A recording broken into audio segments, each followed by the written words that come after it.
강릉에 산불이 나서 이제 강릉 지역이 완전히 초토화됐는데 그 가운데서 기사가 하나 떴습니다. 강릉 산불, 기적의 집, 비밀의 기사가 떴습니다. 강릉 산불이 진화되고 이제 강릉시 조동 일대는 마치 폭격을 맞은 것처럼 폐허로 변했습니다. 수많은 펜션과 주택이 화마에 휩싸여서 뼈다면 앙상하게 남았습니다. 목조 건물은 모두 불에 탔습니다. 그런데 화마가 집어삼킨 주택 사이로 그을린 흔적조차 없이 깨끗한 집 한 채가 눈에 들어왔습니다. 신모지의 2층짜리 집인데 신씨 집 뒤편에는 소나무 숲이 있는데 소나무 숲은 산불로 완전히 잿더미가 됐습니다. 또 그리고 불과 3, 4m 떨어진 소나무에 불이 붙으면서 그 불씨가 집 쪽으로 날아들었다 하지만 유리창이 몇 장 깨졌을 뿐 집은 멸종했습니다. 그렇다면 그 신씨의 집이 화마에 휩싸이지 않은 이유는 뭘까? 신씨는 열에 강한 내외장제가 큰 역할을 한 것 같다고 그렇게 설명을 했습니다. 오랫동안 건설 회사에서 일했던 경험을 살려서 이제 4년 전에 집을 지으면서 불에 잘 견디는 자재를 썼다고 합니다. 신씨는 콘크리트로 집을 짓고 외장재로 열에 강한 라임스톤을 썼고 외부 문은 모두 방화문을, 창문도 3층장으로 시공했고 주변에 소나무가 많은 것이 마음에 들어서 거기서 집 터를 잡았지만 한편으로는 이 같은 환경이 화재에 취약할 것으로 생각해서 비싸지만 열에 강한 자재를 썼다는 거예요. 그래서 신시집 마당에 그 잔디에 불이 붙어서 집 벽으로 옮겨갔지만 주택 화재로는 이어지지 않았습니다. 반면에 신시 집과 40m가량 떨어진 그 앞에 집은 기둥까지 다 탔고 50m 떨어진 옆집도 완전히 전수했습니다. 그래서 그 집을 가르쳐서 강릉 산불의 기적이라. 우리가 생각해 보면 우리가 인생을 사는 것도 기적입니다. 물론 구원의 은혜를 입은 것이 또한 기적이고 이와 같은 세상 속에서 산다는 그 삶 자체가 기적입니다. 특별히 예수 믿는 사람들은 모든 삶의 순간순간을 생각하면 하나님의 은혜, 그 가운데서 베푸시는 하나님의 기적이 있는 거예요. 이것은 예수님의 승천 이후에 초대교회부터 시작이 되는 거예요. 초대 예루살렘 교회는 유대인들이 교회를 할 수 있을 정도로 수천 명의 유대인들이 개종을 하고 이제 큰 교회를 이루었습니다. 그런데 그들이 예수를 믿고 나서 얼마나 달라졌는지 그 삶이 기적과 같은 삶이 된 거예요. 원래 유대인들은 돈에 사족을 못 쓰는 사람들입니다.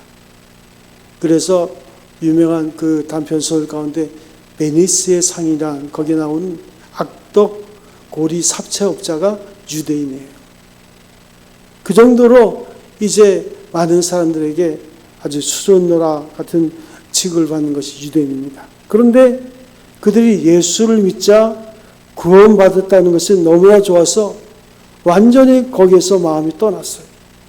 그래서 그들이 모일 때마다 부자 유대인들이 자기 집에 있는 이제 음식을 가져오거나 또는 돈을 가져서 가난한 사람들에게 나눠주고 함께 공동체 생활을 하게 됩니다. 이런 희한한 일이 초대교회 안에서 일어나기 시작한 거예요. 그들은 돈보다 더 좋은 것을 발견했기 때문에 돈에서 마음이 떠난 거예요. 그러면 믿는 사람들끼리 서로 보고 싶어서 날마다 모이는가 하면 함께 하나님을 찬양하고 기뻐하고 그렇게 기도했습니다. 그런데 그들의 이러한 행복한 모습을 예루살렘에 있는 다른 사람들이 지켜봤어요. 이전의 그들이 아니에요. 예수님을 알고 나서부터 그들의 표정, 말, 삶의 모습이 너무나 달라진 거예요. 한마디로 그 얼굴이 행복한 사람들로 변해버린 것입니다. 그래서 사도행전 2장 47절에 보면 온 백성에게 칭송을 받으니라고 그 사실을 기록하고 있습니다. 칭송을 받았다는 그 말은 사람들에게 호감을 주는 사람이 되었다는 거예요. 야, 저 사람 진짜 하루아침에 저렇게 변할 수가 있어? 매일 죽지 못해 사는 것처럼 보이는데 예수 믿고 나니 저렇게 밝고 행복한 사람이 되었네? 뭐가 있기는 있나 봐. 예수 믿는 것이 그렇게 좋을까? 그렇게 말하도록 만들었다는 거예요. 이어서 주께서 구원받는 사람을 날마다 더하게 하시니라. 나도 한번 믿어보자. 그런 사람들이 많아졌다는 거예요. 전에 제가 부목사 있을 때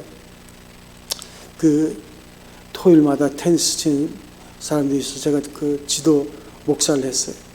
왜냐하면 토요일날 하고 주일날 취업하는 사람이 있기 때문에 주일은 예배 드려야 된다. 토요일날까지만 하자. 그래서 제가 테니스 선교회를 이제 지도한 적이 있는데 어느 날 두 부부가 등록을 했어요. 그 새신자 교육을 하면서 어떻게 우리 교회에 등록하게 됐냐. 그랬더니 테니스 그 클럽에 가입한 사람들이더라고요. 그러면서 하는 말이 자기들이 이제 부부가 복직이 돼서 테니스를 치는데 아니 한 부부가 얼마나 그 부부 사이가 좋고 행복해 보이는지 물어봤대요. 그 비결이 뭐냐고. 근데 주일마다 교회를 부부가 손잡고 다닌다는 거예요. 그게 어디 다니냐 그랬더니 제가 전에 다니던 교회도 평촌에 있는 세조항교회인데 세조항교회 다닌다고. 그래서 두 부부가 등록을 한 거예요. 그 모습이 너무너무 행복해 보였어. 나도 행복하게 살고 싶었어.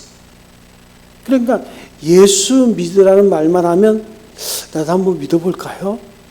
당신처럼 그렇게 행복할 수 있다면 나도 한번 믿어보고 싶습니다 하고 교회로 들어온 사람이 날마다 더해져서 예루살렘 교회는 차고 넘치는 이제 풍성한 교회로 바뀌었습니다. 여러분, 교회는 표정이 있어요. 교회의 표정은 뭘까요? 우리가 교회를 아름답게 짓고 크게 짓고 그런 것도 중요하지만 교회의 표정은 여러분들입니다. JMS에 빠져가지고 이제 등록하고 교회 다니던 그 청년들 그들에게 어떻게 거기에 교회 다니게 되냐 했더니 처음 교회를 갔더니 아주 분위기가 좋더라고요.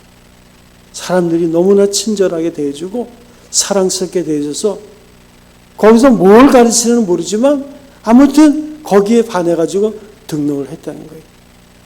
교회의 표정은 밝아야 돼요. 여러분의 얼굴을 오늘 한번 보셨습니까? 교회에 드는 사람은 행복해야 됩니다. 조금 가난하고 성공하지 못해도 질병으로 고생을 해도 예수 믿는 사람은 세상 사람보다 얼굴이 밝아야 돼요. 행복해야 돼요. 아브라함 링컨은 나이 40이 되면 그 얼굴에 책임을 지라 그랬어요. 우리 교회 밑에 얼굴 마사지 하는데 이렇게 보니까 어떤 아는 분이 열심히 다니면서 도대체 얼굴 마사지 한 번 하는데 얼마인가 이렇게 봤더니 5만 원이더라고. 5만 원. 5만 원 마사지에서 얼굴이 밝아지는 것이 아니라 우리 내면 속에 주의 성령으로 충만하면 우리가 행복해지고 얼굴이 밝아지는 거예요. 세상 사람들이 볼 때 우리와는 좀 다르다. 그런 느낌을 받아야 되는 거예요. 그래서 세종학교에서 예배드리고 나가는 모든 성도들의 표정이 마치 천국에 들어갔다가 나가는 사람처럼 보여야 되는 거예요. 그래서 세상 술 먹는 사람들도 술 먹고 기분 좋아하는 우리보다 더 행복해 보인다고 그런 말이 나올 정도가 돼야 됩니다. 그럴 때 우리를 통해서 복음이 전해줄 수 있어요. 여러분 행복하십니까? 네. 행복하기 원하십니까? 이미 주님께서 우리에게 복 있는 자의 삶을 허락해 주셨어요. 우리가 복 있는 자의 삶이 될 때 우리의 삶을 통해서 축복의 통로가 되는 거예요. 그래서 이 예수 믿는 저들의 모습을 보고 저들이 이제 삶이 바뀌고 그들이 말하는 것에 귀를 기울이게 되는 거예요. 오늘 성경 에베소 본문을 보면 사도 바울이 예수 믿고 하나님의 자녀가 된 구원의 축복을 얼마나 기뻐하고 감격해 하는지 우리가 읽었어요. 그는 복음을 전하다가 지금 감옥에 갇혀 있습니다. 그것에서 자기가 3년 동안 애써서 개척한 에베소 교인들을 마음에 두고 그리워하고 있는 거예요. 어느 날 그가 기회를 얻어서 그들에게 편지를 쓰기 시작합니다. 차가운 감옥 바닥에 앉아서 펜을 들고 글을 쓰는데 생각해보니 하나님이 우리를 구원해 주신 은혜가 얼마나 기가 막힌가를 에베소 교인들에게 함께 나누고 싶은 거예요. 그래서 그 첫 마디가 무엇이냐? 찬송하리로다.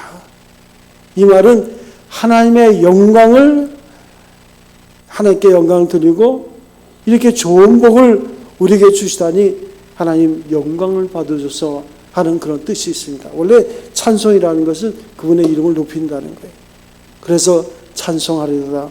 하나님 곧 우리 주 예수 그리스도의 아버지께서 그리스도 안에서 하늘에 속한 모든 신령한 복으로 우리에게 복 주시되. 우리가 지난주에 2024년도 부활주의를 맞이했습니다.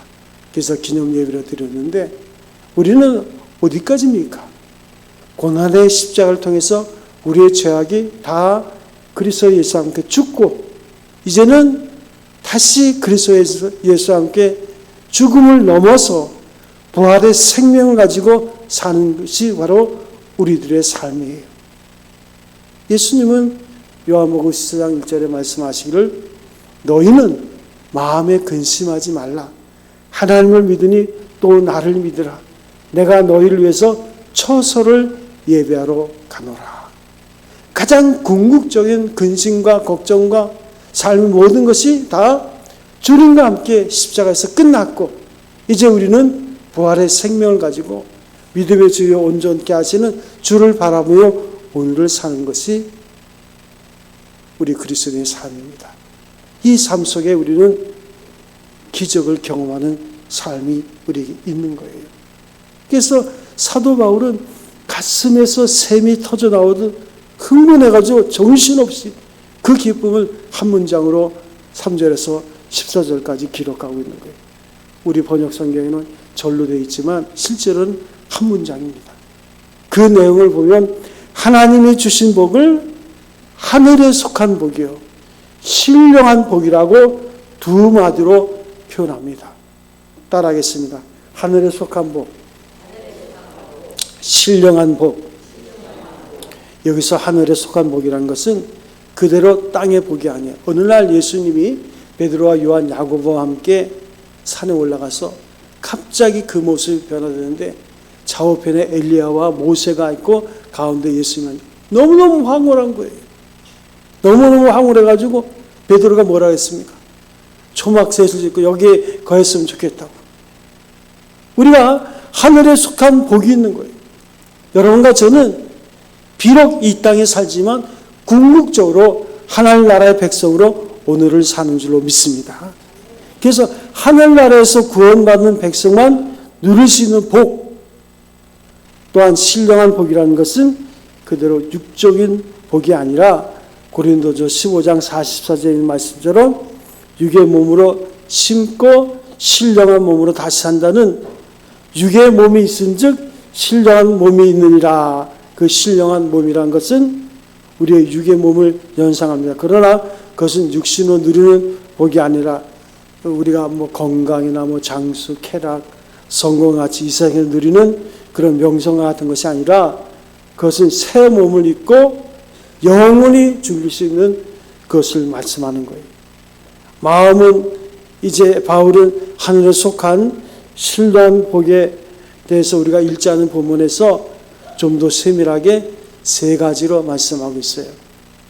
자, 이 신령한 복의 세 가지, 첫 번째는 우리가 신분이 바뀌었어요. 그래서 우리는 세마포는 화이트 신 옷을 말합니다. 신 옷을 입은 하나님의 자녀로 죄사함 받았어요. 그리고 그분의 자녀가 되었어요. 그리고 하나님께서 영원토록 누릴 기업의 영광을, 하늘나라를 우리가 선물로 받았어요. 바울은 이것을 생각하면서 흥분하고 있는 거예요. 바울은 예수 믿기 전에 그는 엘리트였습니다. 지성인이었습니다. 명문대학을 나오고 이제 장래가 촉망되는 그런 청년이었어요. 그래서 모두가 그에게 대한 기대를 했는데 사도 바울이 예수 그리스도를 만나고 보니까 지금까지 자기가 가지고 있던 모든 것은 아무것도 아니야. 그래서 그걸 모두 배설물로 여기고 오직 예수만 알기로 작정했다고 했어요. 마치 북한에 있는 성도들, 그들은 모든 것을 다 빼앗겨서 삽니다. 가족과도 흩어진 그런 관계 속에서도 믿음을 지키는, 북한에도 지하 교인이 있거든요. 한 20만 명이 있다고 그래요. 옥수수 밭에서 숲을 밑에 숨어서 드리는 일. 그들은 생명을 걸고 예배를 드립니다. 왜요? 예수님이 너무너무 좋은 거예요. 여러분들이 지금 지진이 났던 그 지역이 터키나 트리게라 그러죠. 트리게나 그 지역 가보면 지하 동굴에서 그 지하 동굴에 교회가 있는 거예요. 그렇게 고통을 당하면서 그들은 지하 동굴에 숨어서 예배를 드리는데 왜 그렇게 했습니까?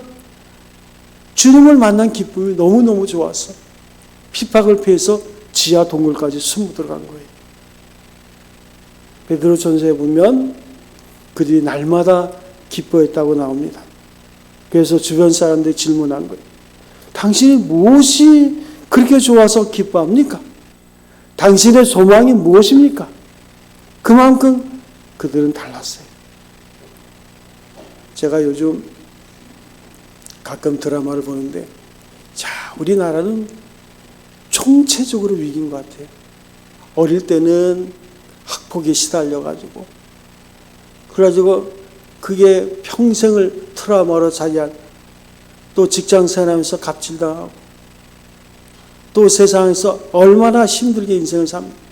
그럼 하도 보니까 진짜 어디서 안식을 얻을 수 있는 그런 데가 없는 거예요. 그 생존경, 약육강식의 그 생존경이 엄청납니다. 이런 삶 속에서 우리가 소망 가운데 기뻐한다는 것, 이거 기적 같은 일이에요.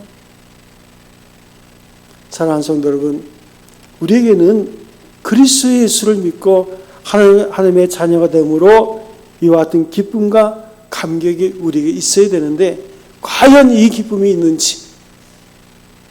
구약시대 사람들은 그들의 궁극적인 소망이 있었습니다. 그 소망은 가나안 땅에 들어가는 거예요. 거기에 들어가면 복을 받아서 건강하고 장수하고 부자가 되고 자녀들이 번성하고 명예와 권력을 누리게 되는 그런 축복을 소유하게 되는 거예요. 그래서 창세기부터 구약 전체를 보면 모든 초점이 가나안 땅에 들어가서 하나님의 복을 받는 거예요. 그런데 지금 여러분들이 그 가나안 땅이라 추정되는 요르단이나 이스라엘, 시리아가 있는 팔레스타인 들어가기 위해서 예수 믿는 사람 있습니까?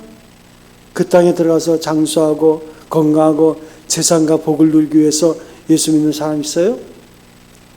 거기 들어가면 떡반죽이 복을 받고 강주리가 복을 받고 들판에 나가도 복을 받고 집에 들어가도 복을 받는다고, 그 땅에서 누릴 모든 복을 다 얻기 위해서 예수 믿는 사람 있습니까? 아무도 없어요. 구약에 있는 모든 내용은 하나님이 예수 안에서 우리에게 주신 구원, 다시 말해서 하나에 속한 신령한 복을 우리에게 주시는 하나의 예비적인 시청학 교육에 지나지 않습니다. 만약 건강하기 위해서만 예수 믿고 오래 살기 위해서만 신앙생활을 한다면 이건 참 어이없는 이야기죠. 정말 건강하고 싶으면 안 믿는 사람들이 더 관심이 많아요. 좀 텔레비 프로그램에도 보면 슈퍼푸드라 그래가지고 얼마나 좋은 것들이 많이 있어요. 그거 먹으면 오래 살아요. 그 사람들에게 장수한 사람이 많습니다.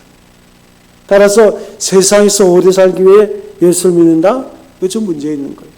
또 돈을 많이 벌어서 부자가 되는 것이 목적이라면 차라리 하나님 모르고 겉으로는 피우면서 사는 재벌들에게 배우는 것이 나을 겁니다. 돈을 버는 것이 우리 신앙의 궁극적인 것이 아니에요. 교회를 다니면서도 항상 세상적인 것, 육적인 것에 있어서 건강하고 장수하고 돈 벌고 자식 잘 되는 것만 기도한다면 하나님도 머리가 아플 겁니다. 사람들이 세상에서 받는 복을 겨냥해서 기독교를 믿는 거예요. 그래서 반기독교적인 삶을 살았던 유명한 유대인 프로이드는 그런 말을 했어요. 기독교는 소원성취다.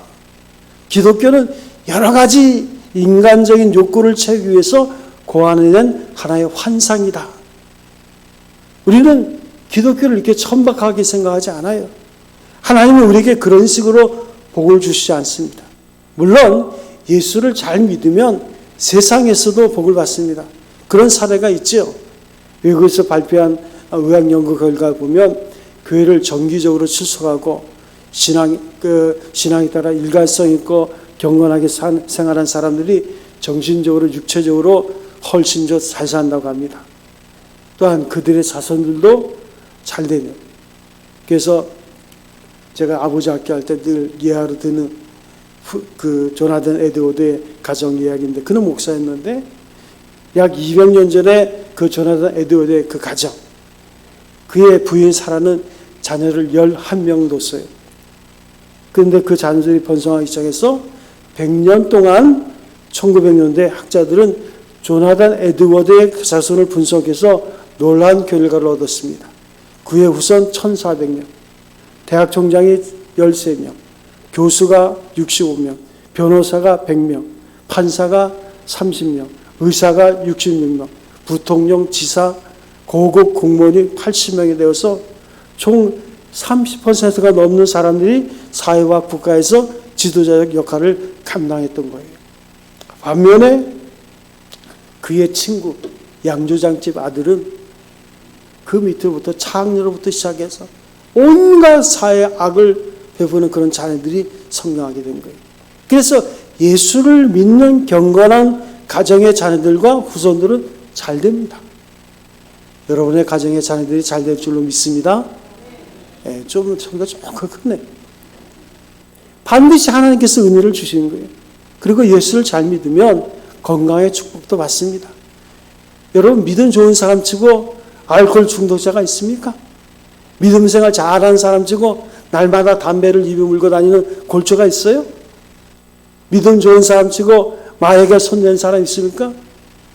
요즘은요, 믿음의 가정의 자녀들이 마약에 손대더라고요.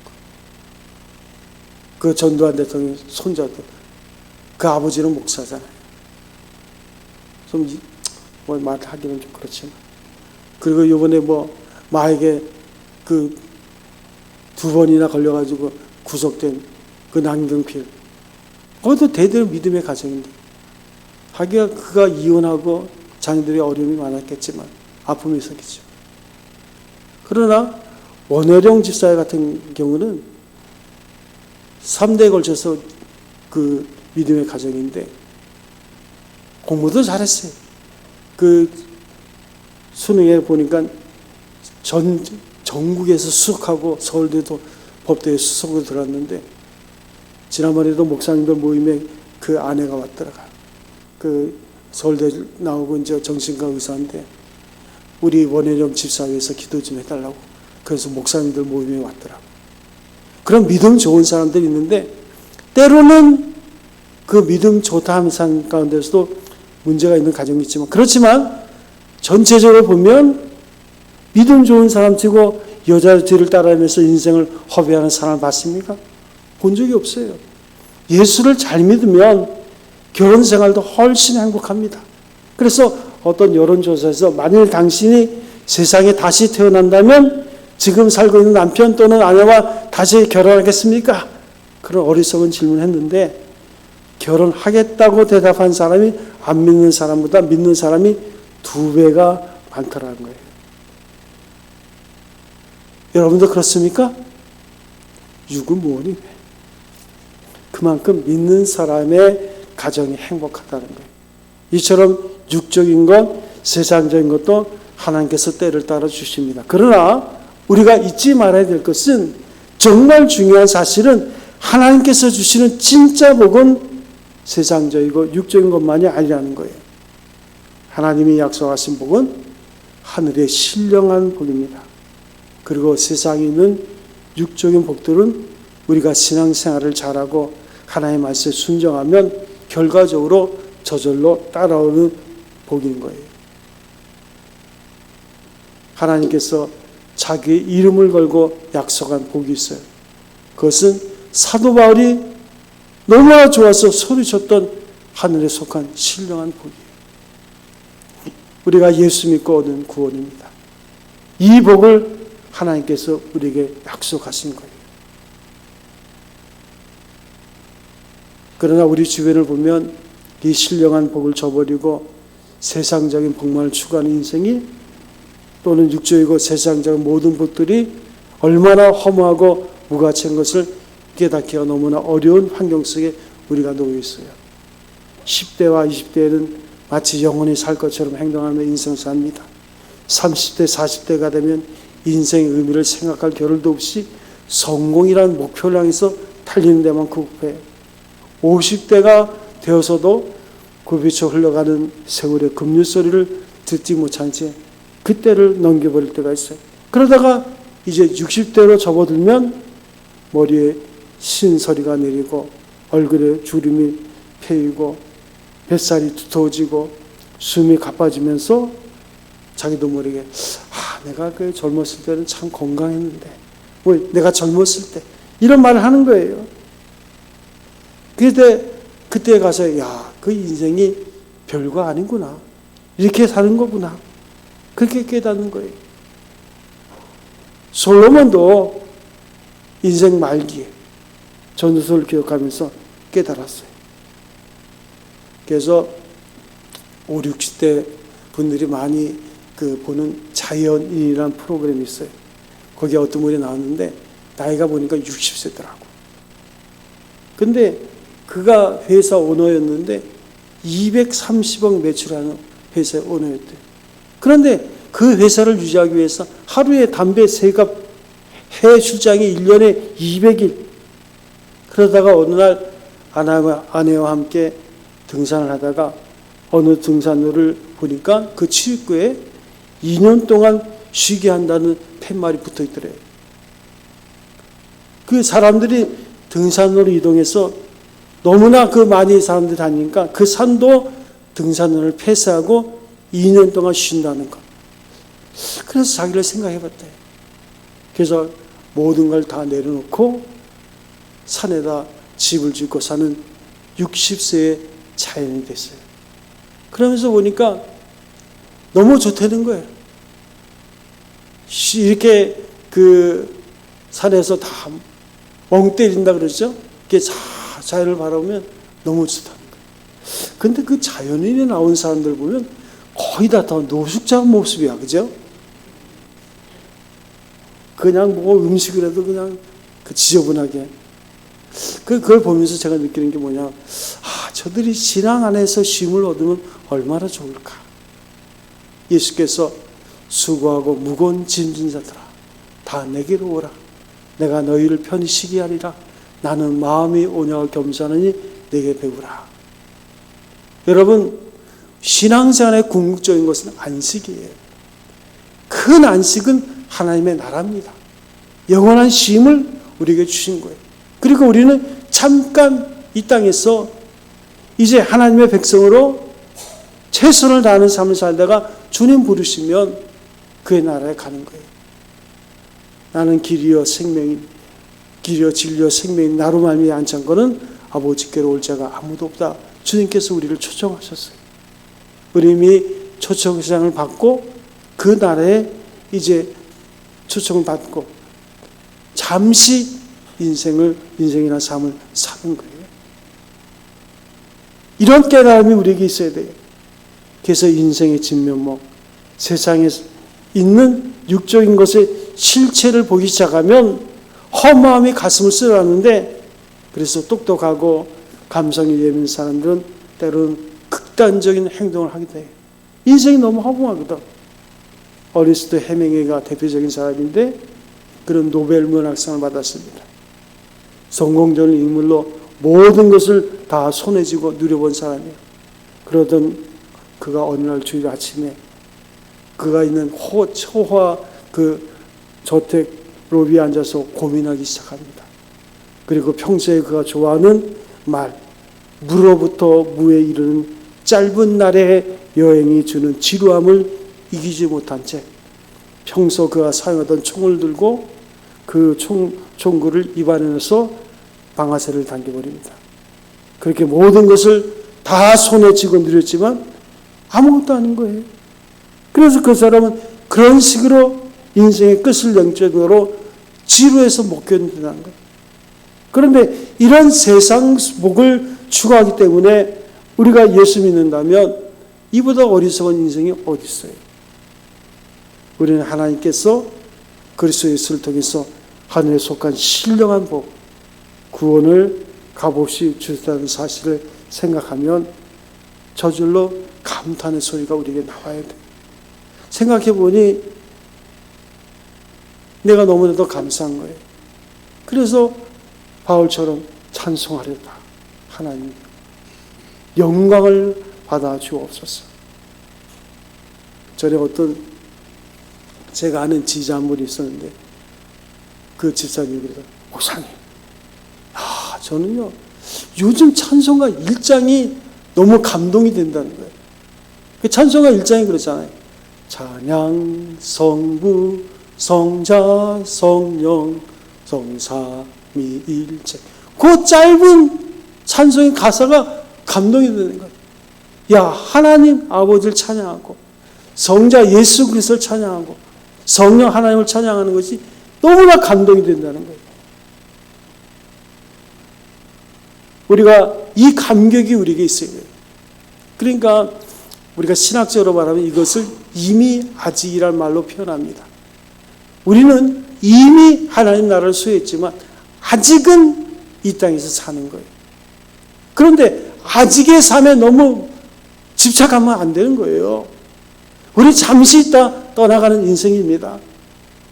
돈이나 명예, 오래 사는 것, 그게 최종적인 관심이 아니에요. 그 어떤 세상의 것도 우리의 눈에 들어오지 않는 거예요. 그래서 하나님께서 하늘에 속한 신령한 복, 이 구원, 이 예수 그리스도를 나에게 주셨던 것만 생각하면 우리가 황홀해지는 거예요.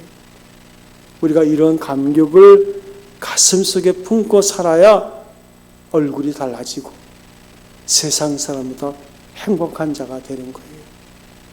그럴 때 우리가 예수 믿으세요 하는 말 한마디가 사람들의 마음을 찌르고 들어가는 겁니다. 사랑하는 성도 여러분, 이 감격이 여러분에게 있기를 바랍니다. 이 감격을 가지고 예수 안 믿는 사람들에게 우리가 나가는 거예요.